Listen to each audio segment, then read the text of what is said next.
This is a Film Stories original podcast.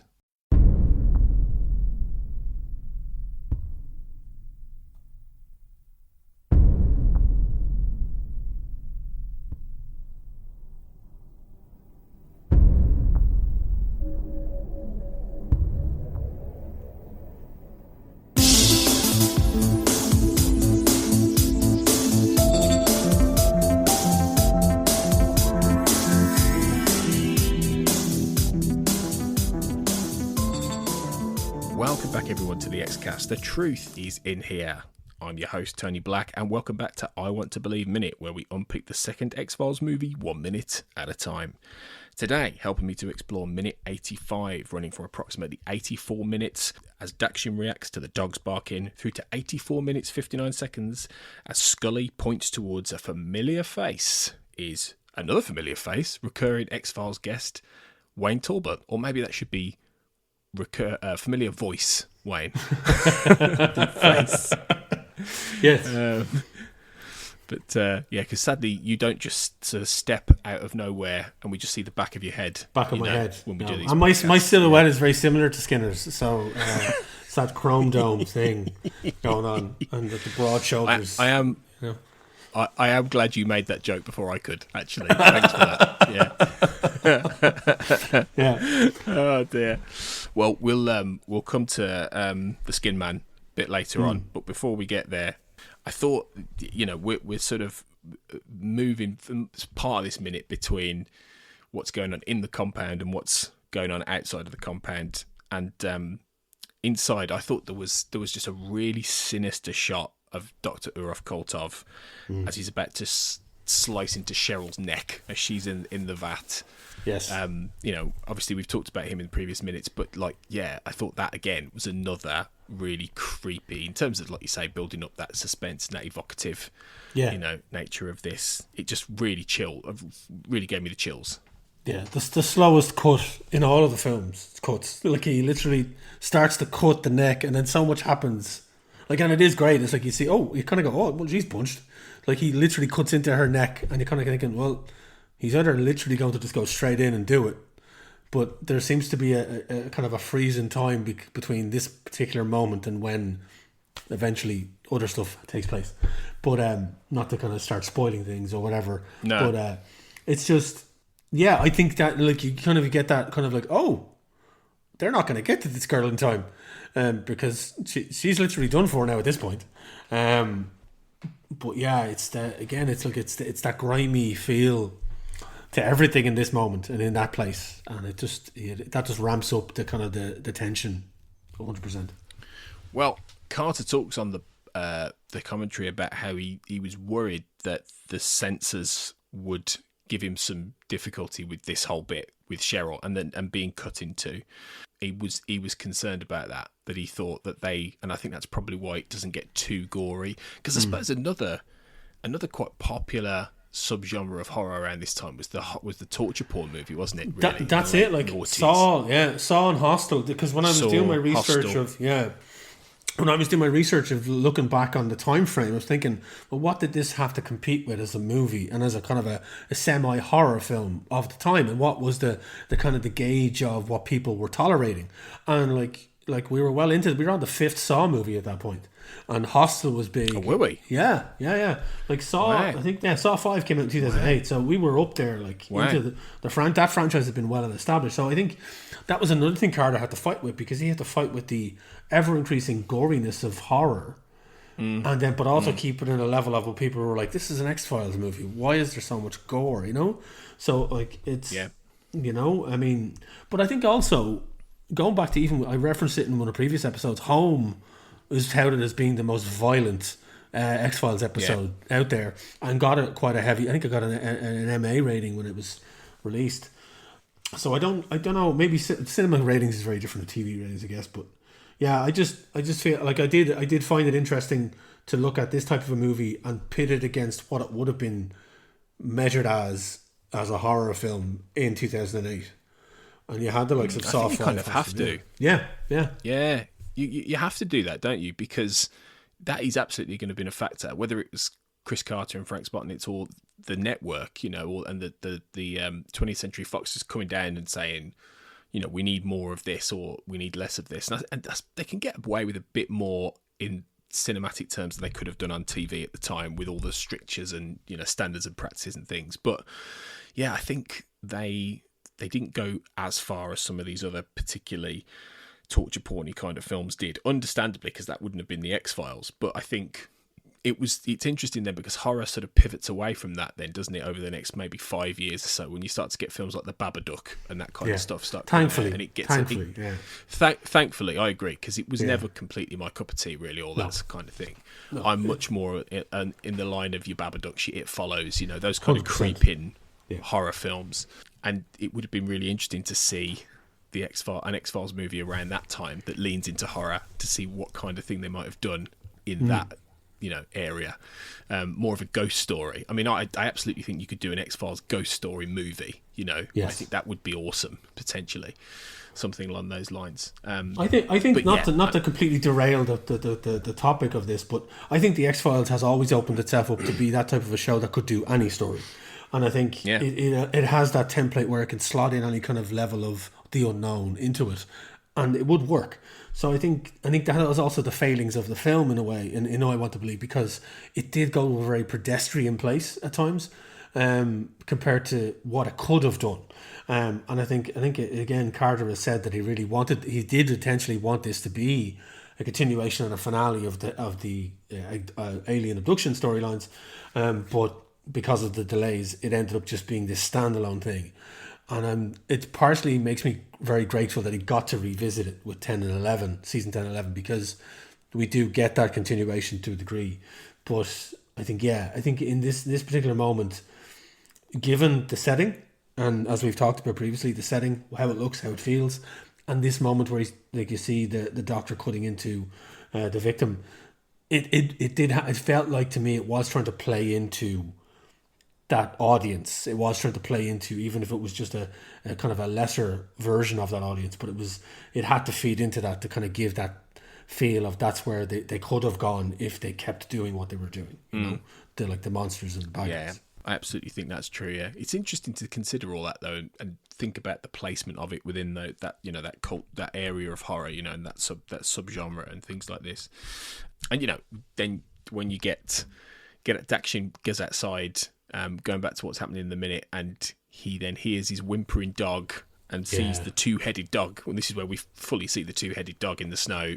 And I think, it's weird because, yes, it's a monstrous creation, but I also felt quite sad for it. I mean, as a dog owner, I just hate to see whimpering dogs. I'm like, oh, God. I don't know anyone that hates to see any type of dog in pain. So you hear a dog whimpering, it's automatic. Oh, no.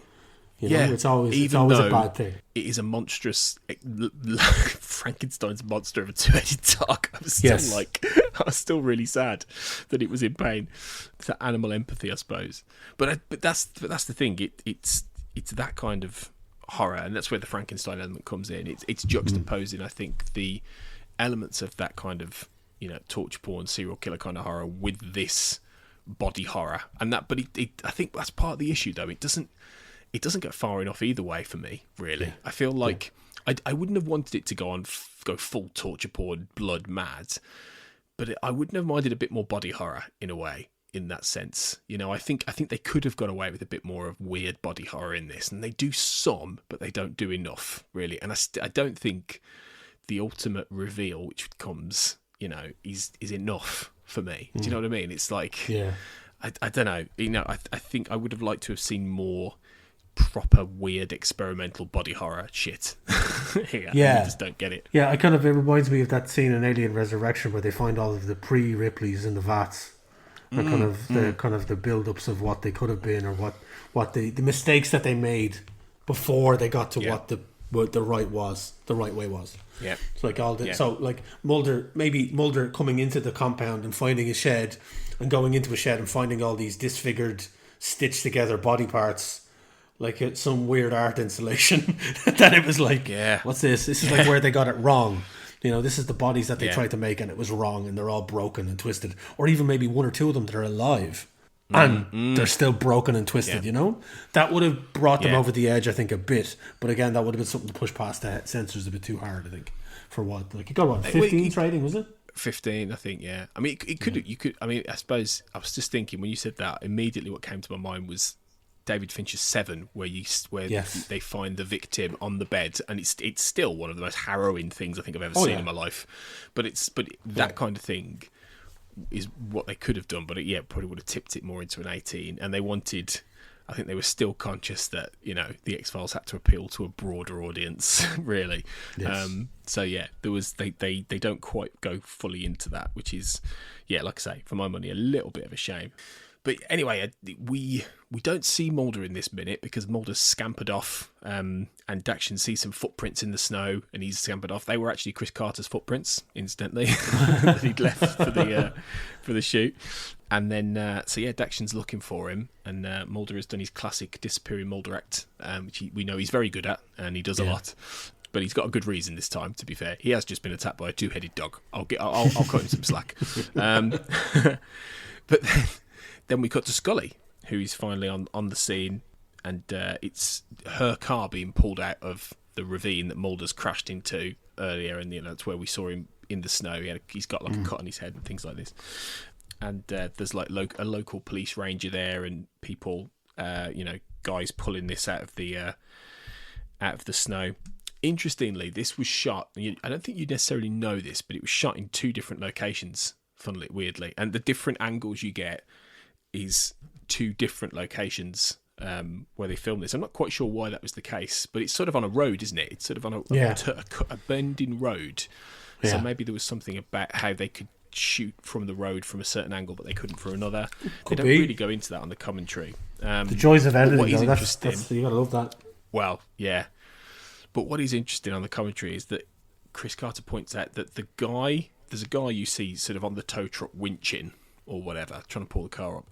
And he says, if you look in these two shots that are coming up, it's not the same guy doing it. It's not the same actor. And he's right. He's absolutely right. Like, you see from one angle, it's a guy with a bit more of a beard, and then from a distant angle, it's clearly a different bloke.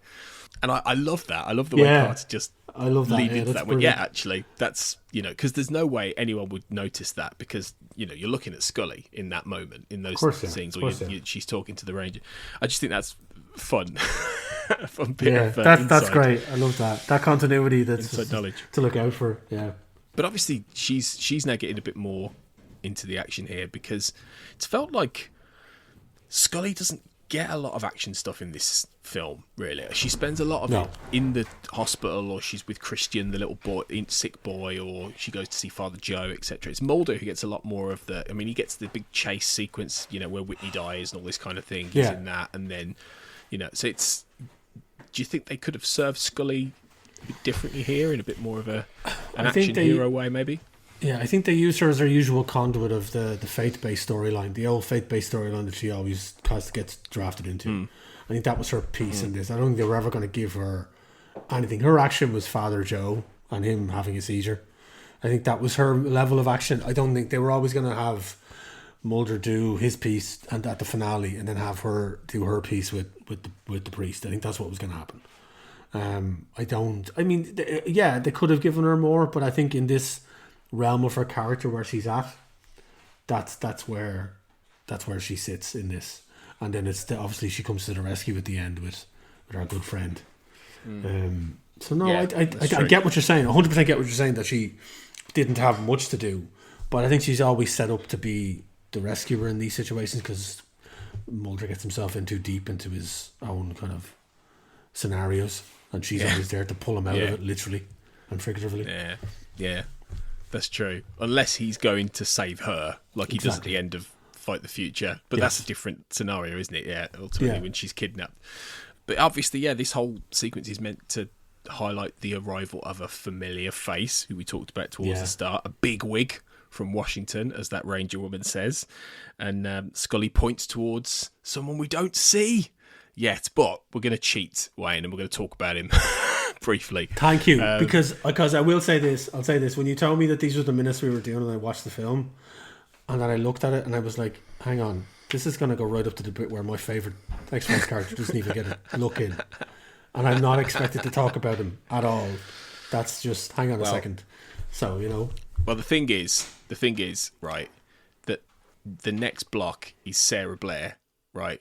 Who is, I think it's clear that she's obsessed with Skinner, and she has been, or Mitch Pileggi, or both, for many years.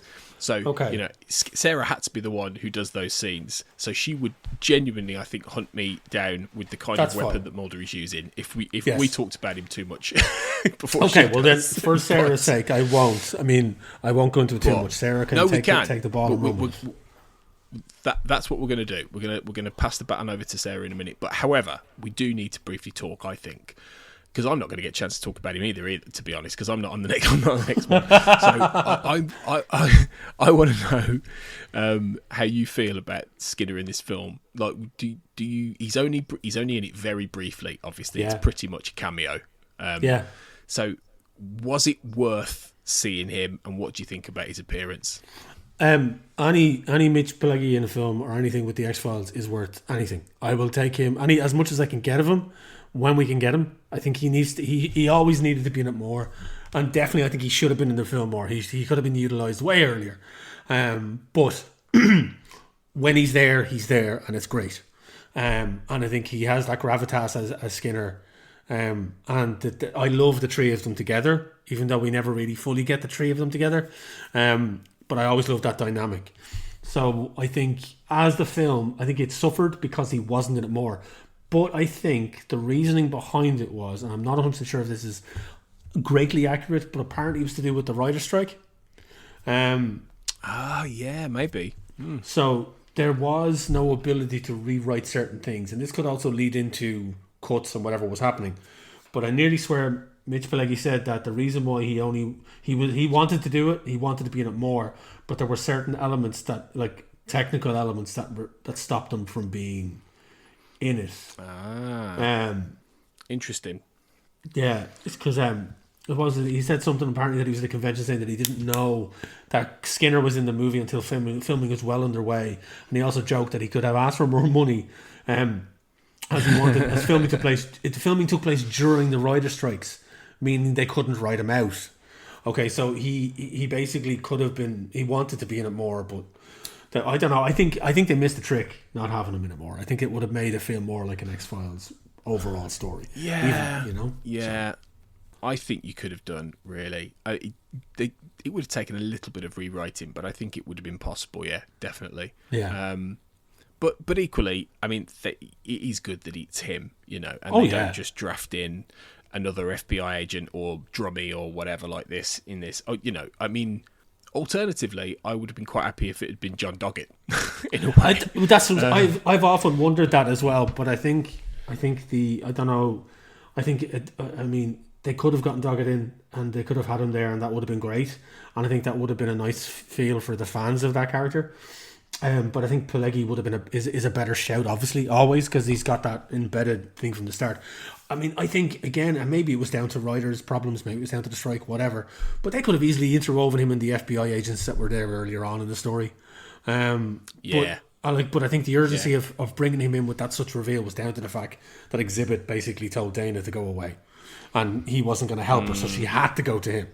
So I think there was that thing about that, but I just don't understand why he wasn't in it from the start, because obviously he would have known that they were both called in, for the case. So he would have known that. So it just made more sense to me that he was there earlier. But it's a nice thing to see that silhouette step into shot. It is. It's a good little shot, and that is a perfect place to pass the baton over to Sarah and her guests for the next few minutes to talk much more about Skinner. And a lot more of these climactic beats. So, Wayne, it's been brilliant to have you back on to do these minutes. Thank you so much for coming back on the Xcast. It's been great. I hope you've enjoyed revisiting the film. Yeah, no, it's been brilliant. Hopefully you'll come back on again at some point before the Xcast eventually comes to an end, which might be sooner rather than later these days, given where we are in the run of the series. Yeah. But and until that happens, why don't you point people towards where they can find you online and what you might be up to and things like this? Well, you can find me. I'm at multiple places. I am a comic book writer and colorist. I'm also a podcaster. But you can find me on roguecomics.ireland.com. You can also find me on the Irish Pubcast / Sorcery and Shenanigans, which is the Pubcast is our podcasting thing where it's myself and my two fellow nerds, Gillian and Kim, and we talk about all things nerdy. But then we also have our own D&D stream that we record once a month, and it goes up on YouTube and Spotify and everywhere you find your podcasts. But it's a video podcast. You can watch it or you can listen to us. So you'll find us there, and you can find me at Wayne Talbot on Twitter and across social medias. On Instagram, I think it's Wayne Talbot 37, I think, but and on Twitter it's Wayne Talbot, just Wayne Talbot. I managed to just have that. I'm the sole Wayne Talbot on Twitter. Also, if you're listening, if you're listening to other podcasts within this network, you can also find me on certain episodes of Vampire Videos because I've guested on that as well. You have. I mentioned you recently because I heard Blade Trinity. Did you? Yes. And it was nice to hear you pop up on Blade 2. But you definitely got the right Blade film. I was lucky. I was very lucky. I got the central one, and I got to talk about Guillermo, but that was nice. But no, I've done. The lads over there are great because they've allowed me to talk about all from independent vampire films with Jacob's Wife to Blade 2, and I also did a Christopher Lee Hammer horror Dracula, which was loads of fun to talk about as well. So you can find me on the Vampire Videos podcast as well. And you're also at some point, and it might not have gone out by the time you listen to this, but you're gonna crop up on my At the Movies in the 90s podcast at some point as well, because we're talking about getting you on for something on there. We haven't quite decided what that's going to be yet, but we are in discussions. Yes, so I put my name down for numerous 90s films because that's like that era of cinema. It's beautiful. Even looking at that list of like, oh my god, so many good movies. It's so much. It's ridiculous. It is an embarrassment of riches. So it is. That's gonna be great fun when we get on and talk some 90s movies and talk about one in particular. So I can't wait for that, Wayne. So that'd be brilliant. So do go and follow all the things Wayne's up to, guys. Please do. That'd be brilliant. And you can follow me personally at linktr.ee/AJ Black Writer, and you'll find all the links to all the things I'm up to and all the different podcasts and things like this. So do remember, you can follow the Xcast as well. Linktree, linktr.ee/the Xcast for where we are. Come and follow us on Facebook, Twitter. Come and join our basement group on Facebook as well. And don't forget things like the Patreon, and you can find links to that in the show note, as you can the Film Stories podcast network that we're part of at www.filmstories.co.uk. So come and check all of those things out, guys. A long time ago, we did Gender Bender, which is where we first gave birth to Dave Krychek. Yes. Of the Davy Train, which I'm sure everyone has listened to. So and loves that TV show. So if you are not familiar with the Davy Train, guys, please Google it. You won't find anything on Google, but Google it anyway, because it's a classic show. So, but yeah, it's definitely Wayne. Yeah, I might go back and listen to those myself. It's been so long. But it's time to pass the bald baton over to Sarah for Skinner and more X-Files minutes. So please do listen next time when she's back to talk about minute 86 onwards. But thanks as always for listening, folks. And until next time, remember, trust no one.